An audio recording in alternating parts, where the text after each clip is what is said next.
চক্রবর্তী মহাশয় এসেছেন আমাদের মধ্যে এসে গেছেন রাহুল দা, আমাদের মধ্যে এসে গেছেন আমাদের এমপি মহাশয়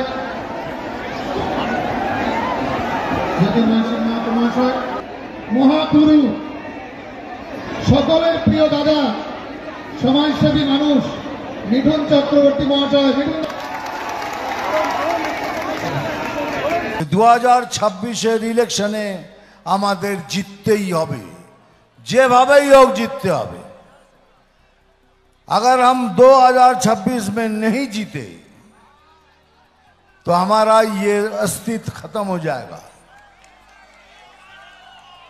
नहीं होगा ना। हाँ, तो कैसे हो नहीं होगा? तो हमारे সবাইকে একসাথে এক ছাতার নিচে এসে ভোট করতে হবে,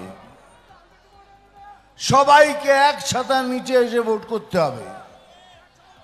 से अगर किसी को बुरा भी लगा होगा उनसे हाथ मिला के गले मिला के दोस्ती कर लीजिए वोट तक, लेकिन वोट करके हमको विजयी बनाइए। और हम जीतते हैं तो आप जीतते हैं, और आप जीतते तो हम जीतते हैं। এবারের এই সময় এসে গেছে এখন, কি এক গালে থাপ্পড় মারলে আর এক গালে এগিয়ে দেবো। আমি বলছি দেবেন না। এবার এক গালে থাপ্পড় খেলে তার জবাব কি দিতে হবে আপনারা সবাই জানেন, আমি মুখে বলবো না। एक में थप्पड़ दिया तो उसके बदले में क्या देना है आपको मालूम है, हम मुंह से नहीं बोलेंगे। ये एसआईआर নিয়ে কত চেঁচামেচি। এই দেখুন কিছুদিন আগে ওই ছেলেটাকে বলল এমন টর্চার করেছে মারা গেছে।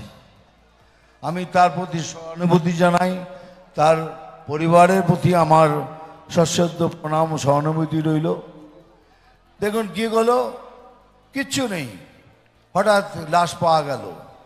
তারপরে তার ফ্যামিলিকে বলা হচ্ছে কি আপনার ছেলে মারা গেছে, তাড়াতাড়ি আসুন।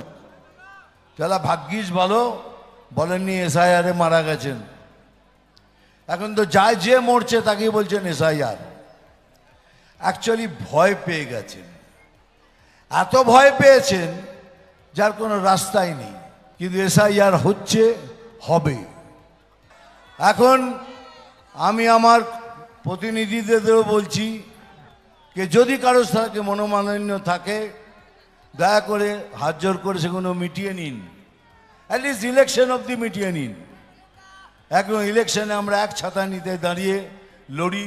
যেমন জ্যোতিদা বললেন 6টা নয় 9টায় 9টা চাই, 9টাই হবে। এই 9টায় যদি আমরা 9টা জিতি তাহলে একে একে করে ধীরে ধীরে এই সরকার খুব তাড়াতাড়ি চলে যাবে।